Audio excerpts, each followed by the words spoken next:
It's The Line of Fire with your host, Dr. Michael Brown. Get into the Line of Fire now by calling 866-34-TRUTH. Here again is Dr. Michael Brown.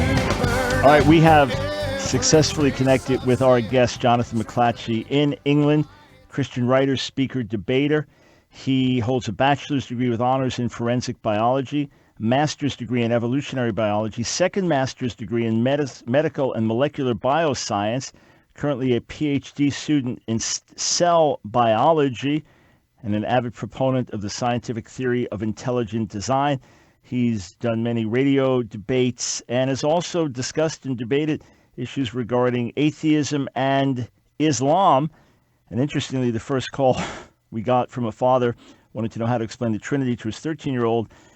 Jonathan has also debated Muslim scholar Dr. Shabir Ali on the doctrine of the Trinity versus the Islamic concept of Tawheed, God's unity. Hey, Jonathan, sorry we had a hard time connecting. Welcome to the Line of Fire.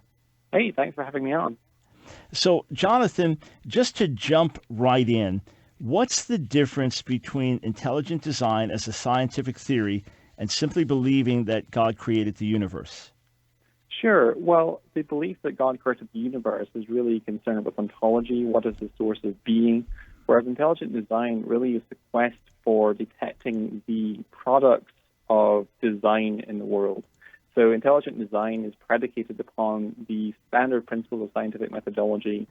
When we're investigating the past, we employ a method called the abductive historical method, which can be described as or can otherwise be called the inference to the best explanation for multiple competing hypotheses. And basically, when you're trying to construct the past, we want to look for causes which are known from our experience to produce the types of effects we're trying to explain. And so when we find certain features in the realm of biology, but also in other realms, such as at the level of cosmic fine-tuning and so on, but my particular expertise is in biology. When we're looking at the information-bearing properties of DNA and RNA and so forth, information in every realm of experience, whether we find information in the form of the paragraphs of a book or in a hieroglyphic inscription or what have you, it uniformly traces its source back to a rational, conscious, deliberative agent. And so the intelligent design argument basically suggests that intelligent design is a warranted inference from the biological evidence. Intelligent design doesn't necessarily compel one to embrace theism or Christian theism, but it does, I think, provide a part of the cumulative case for theism, and more specifically Christian theism. All right, Jonathan, you've been a Christian since 1996. When you came to the Lord, was there a major intellectual component to that of reasoning and trying to figure things out? Or did a lot of these other questions come up along your spiritual journey? Well, in 1996, I was only 7 years old, so... Got it. Yeah, as we met, I was trying to get to chronology. I thought you're probably pretty young there, but I didn't know exactly your age. So that partially explains things. Go ahead. But when I began getting interested in these sorts of questions, when I entered my university program in 2000, I began my undergraduate program in 2007 in forensic biology at the University of Strathclyde in Scotland. And I was confronted with the engineering prowess and grandeur of macromolecular machines.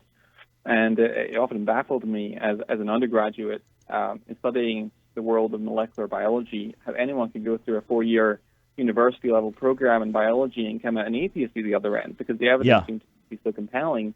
The way that macromolecular machines are comprised of well-crafted components which work together and interact in an extraordinary way that just evidences engineering prowess at its finest, and just the irreducible complex nature of macromolecular machines, how you need multiple sub-functions in order to perform overall functions within the cell, and just the amount of information necessary to specify new protein folds and so on. And intelligent design kind of became my original interest within the broader discipline of apologetics, but I branched out since then. As you mentioned, I'm also interested in Islam. That grew out of my interaction with Muslims during my undergraduate days, and I'm also interested in defending the New Testament and the resurrection in particular. And where are you doing your PhD work now, Jonathan? And currently in the northeast of England in a city called Newcastle. Got it. And which university? University of Newcastle. Okay, got it. Obviously, there are a ton of questions I want to ask about intelligent design and why people can look at the evidence and still be atheists. A lot to discuss with you, but let me get your take on one Islamic-related issue first. Mm-hmm. I've written a lot over the years, popular articles about Islam, and I'll always use the term radical Islam in quotes for two reasons. One is to say that it is a genuine expression of Islam. This violent stream that we see is an expression that has historic and theological roots within Islam and can legitimately be called Islam. Yet I recognize the hundreds of millions of Muslims that would reject this and the many Muslim theologians and leaders that would reject this and say it's an abuse of the Qur'an and the life of Muhammad, etc. And therefore, to separate radical Muslims from other Muslims, I'll use quotes, but still say it is a true expression of Islam. I did a little Twitter poll yesterday. 79% of the people answered yes. Is radical Islam a true expression of Islam? So just in the minute or so we have now before the break, A, is it a true expression of Islam? And B, is it the only true expression of Islam? Great questions. I think it certainly is a valid expression of Islam. I mean, it's certainly very consistent with the classical principles of hermeneutics for interpreting the Qur'an. With the Qur'an works somewhat differently from the way we interpret the Bible. So when we're interpreting the Qur'an, we need to abide by the so-called doctrine of abrogation, which is we're told about in the Qur'an in Surah Al-Baqarah, the second chapter of the Qur'an, verse 106, and also Surah 16, verse 101. Tells us about if there's any contradiction between surahs and between ayahs or verses which are part of surahs or chapters, and if there's any difference between the different Quranic revelations, then the only question you want to ask is what came later, and that abrogates the earlier revelations. And it seems that the later revelations, the ones revealed to Muhammad in the city of Medina, are more violent and so forth than the Meccan surahs, which were revealed during the earlier part of Muhammad's career. Muhammad, between 610 and 622, lived in the city of Mecca. And in 622, he was forced to flee to Yathrib, which he later renamed Medina, and he spent the last decade of his life there until he died in 632. And of course, there's also the conquest of Mecca there as well. And as you progress throughout Muhammad's life, you see a change in the nature of the Quranic revelation. They become more aggressive and instruct Muslims to subjugate and oppress non-Muslims. So yes, certainly I think that the ISIS expression of Islam is a valid and defensible expression of Islam. Is it the only valid expression of Islam? Well, I would contend that we have to be very careful. I mean, there are many Muslims who would not do anything that the ISIS and any of the crimes that ISIS would perpetrate. But I'll tell you what, I got to jump in. I appreciate the thorough answer. Got to jump in. Got to break. Friends, I'm opening the phone lines. If you have a question for my guests on intelligent design, give us a call, 866-34-TRUTH. Visit AskDrBrown.org. Check out this week's special resource offer. It's The Line of Fire with your host, activist, author, international speaker, and theologian, Dr. Michael Brown. Your voice of moral, cultural, and spiritual revolution. Get into the Line of Fire now by calling 866-34-TRUTH. Here again is Dr. Michael Brown. Welcome back, friends, to the Line of Fire. I'm speaking with Christian debater, writer, speaker, apologist, Jonathan McLatchie. We're going to be focusing on intelligent design, but Jonathan's also focused on atheism and Islam as well. So we were just talking about Islam before the break. So, Jonathan, again, appreciate the depth of research that you've given regarding Islam as well. Why do you say that, and I agree with you, by the way, I fully agree with you, but why do you say that many Muslims, including Muslim theologians, scholars, differ with the radical, violent interpretation of Islam as seen by ISIS and Al-Qaeda? Is it simply that they become humanistic, that they've imbued Western values, or is this a historic tradition they can trace as well? I think that they are influenced in large measure by modern Western values. I mean, the modern Western way of interpreting the Quran is you let the passages you like reinterpret the passages which you don't like so much. And so there are passages in the Quran and in the Hadith which can be interpreted in view of a peace-loving paradigm, if you will.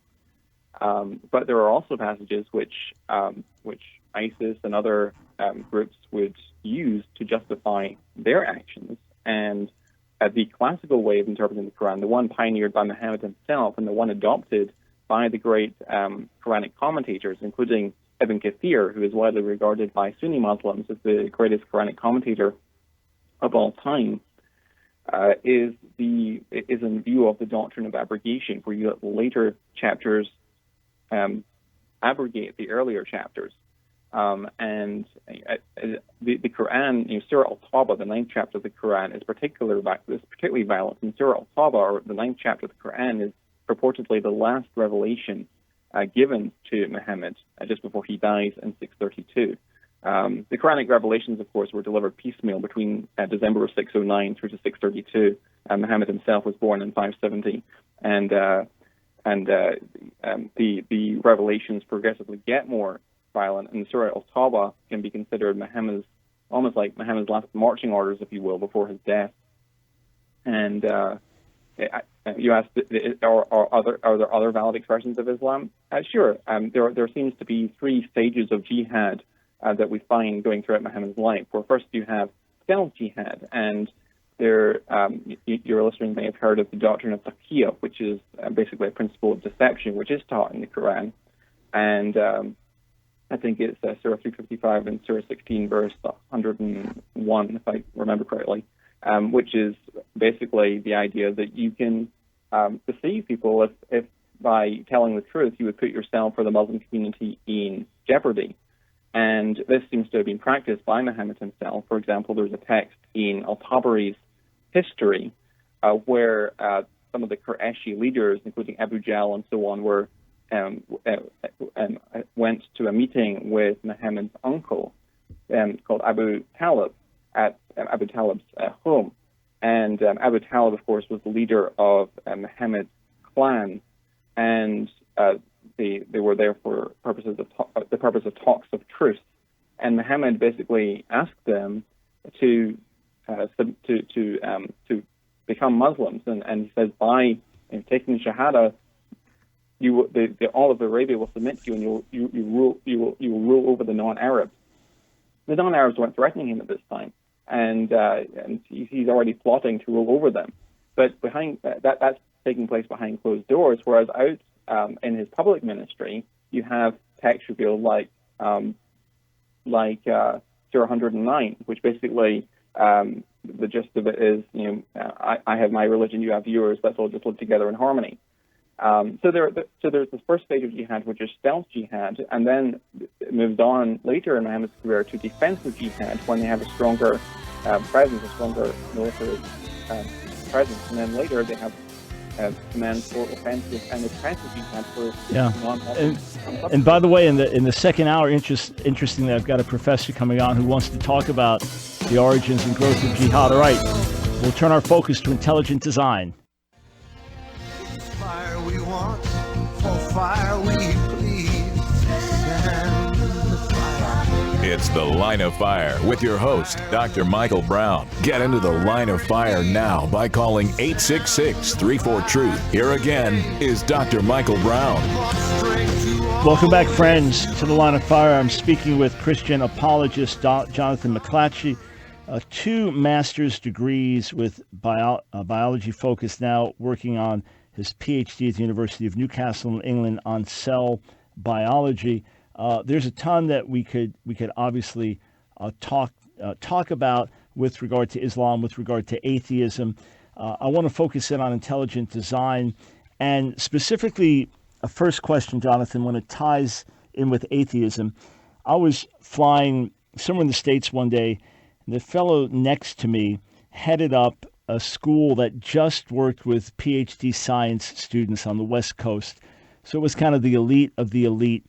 And he explained that he was an atheist, very, very cordial, wasn't hostile in any way, happy to talk to me as a believer. And he said when you look through the different sciences and you get to biologists, it's unbelievably high percentage of atheists among them, over 90%, at least in the States, if I recall what he was saying, as if the evidence is so compelling that that's the only logical conclusion. Whereas with my scientific ignorance, and again, knowing what it is to master a field, I'm quite ignorant of scientific studies beyond the major talking points. It baffles me. I don't understand how someone can study the cell and not come away recognizing intelligent design. I don't understand how someone could look at DNA and RNA and not conclude that there has to be intelligent design. So you've been on the inside of this. You've studied with top scholars and professors. Why do you think so many scientists, not all, not nearly all, but why do you think so many end up being atheistic? Is it simply a worldview that they're imposing on things? Is it evidence that I'm missing or not understanding? I think it's probably to do with the fact that Darwinism rules the roost, if you will, in the academy, and students, as they attend their undergraduate programs and later pursue graduate programs, they are fed this theory of evolution by natural selection and really told that it explains the appearance or the illusion of design without recourse to a designer. Richard Dawkins, of course, the famous Oxford zoologist, has said that evolution is the study of, or biology is the study of complicated things that give the appearance of having been designed for a purpose. And he basically argues that Darwin made it possible to be an intellectually fulfilled atheist. The late William Provine, who very tragically died recently of a brain tumor, famous philosopher of science, he said that Darwinism is the greatest engine for atheism ever devised. And so people are exposed to this idea of Darwinism, the idea that we are the result of a fundamentally stochastic process based on chance and necessity, where there's no design, there's no foresight, there's no intrinsic teleology driving the process. And so the natural conclusion is atheism. To many people, it seems that the natural conclusion is atheism, and so that is the road they pursue. I think that if you really look closely at the world of the cell and look for explanations of the types of systems that we find in biology, I think that the scientific literature really comes out short in terms of finding plausible naturalistic scenarios by which these sorts of macromolecular machines could have come about. And there's one has to always distinguish, I think, between pattern and process, and often people get confused because they think the evidence for the proposition of common ancestry is evidence for the efficacy of the neo-Darwinian mechanism. Now, I think there's reason to question the proposition of common ancestry, but even if common ancestry is valid and correct, it doesn't entail logically that the mechanism of neo-Darwinism explains the appearance of design without recourse to a designer. All right, so what would you say are the biggest questions that an atheistic worldview, an atheistic scientific approach cannot adequately answer in any rational way? The origin of life would be the most obvious example, because there simply is no naturalistic explanation of the origin of life. I mean, the whole field of the origin of life research is at an impasse. There's just a lot of funding has been poured into it. There's a lot of time and research has been put into studying the question of the origin of life, and all of the materialistic explanations for the origin of life fall short at a number of hurdles, in particular explaining the origin of the biological information necessary to get life started. The hereditary molecules of DNA and RNA are predicated upon biological information. And by information, I mean not merely Shannon information. Shannon information was defined by a famous mathematician in the 20th century called Claude Shannon, who basically defined information as reduced uncertainty. So the more the greater the reduction in uncertainty, the more Shannon information content you possess. Whereas we're talking about, when we look at the realm of biology, we're talking about not mere Shannon information, but specified complex information. And by specified complex information, I mean information that's not only immensely improbable, and by improbable, I mean so improbable that it exhausts the probabilistic resources at one's disposal, but it also is specified and it conforms to some independently given pattern. So to take an analogy or an illustration, take an ATM machine, right? There's 10,000 possible ways of dialing in a 4-digit number that's specific to your, and only one of those is specific to your bank card. And so you have this, you're searching for this tiny needle in an enormous haystack. And if you only have 3 attempts for the bank locks you out of your account, then that's the probabilistic resources. And given those probabilistic resources, it's immensely more likely that a random search for the correct PIN number will fail.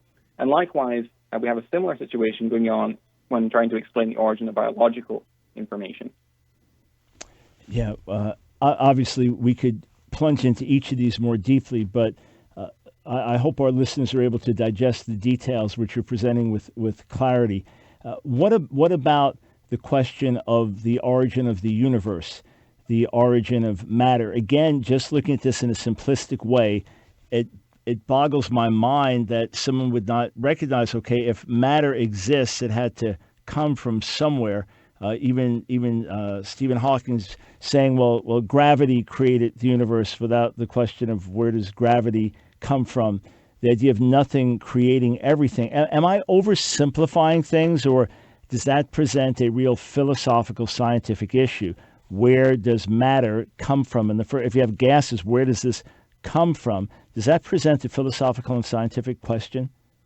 Sure, it most definitely does. The why there is something rather than nothing is a question that has perplexed philosophers for a long time, and there's a few different versions of the cosmological argument. The Kalam cosmological argument, which is the one that has been made very famous by the likes of Dr. William Lane Craig and others, is to say that in premise 1, everything which begins to exist has a cause. Premise 2, the universe began to exist. Conclusion, therefore, the universe had a cause. And we can say certain things about that cause. It must be trans-temporal, spaceless, and immaterial. Moreover, it must be personal, because if you have an eternal set of necessary and sufficient conditions, then the effect is there. The only way that you can have an eternal cause producing a temporal effect is if you have a personal agent that has the ability to freely choose between options. And moreover, that cause must be immensely intelligent, and we derive that from the exquisite fine-tuning of the laws of physics. And the premise of the Kalam cosmological argument that the universe began to exist is not only supported by scientific evidence, but it's also supported by philosophical arguments, and that an actual infinite of temporal units leads you into all sorts of mathematical problems. And another version of the cosmological argument is the Leibnizian cosmological argument, which doesn't even require that the universe began to exist in order to justify the theistic conclusion. Basically, it only argues that the universe is contingent, and so the universe must be the result of some non-contingent entity. And basically argues that the best explanation for that non-contingent entity is God.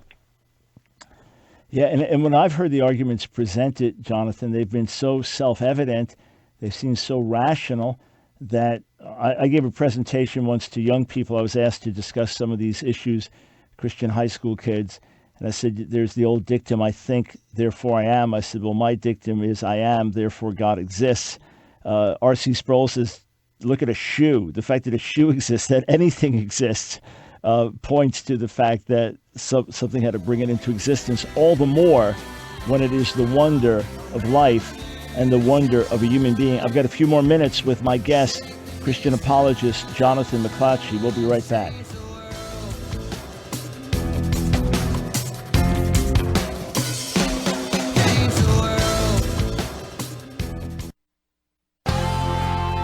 Oh, God of burning, cleansing flame, send It's The Line of Fire with your host, Dr. Michael Brown, your voice of moral, cultural, and spiritual revolution. Here again is Dr. Michael Brown.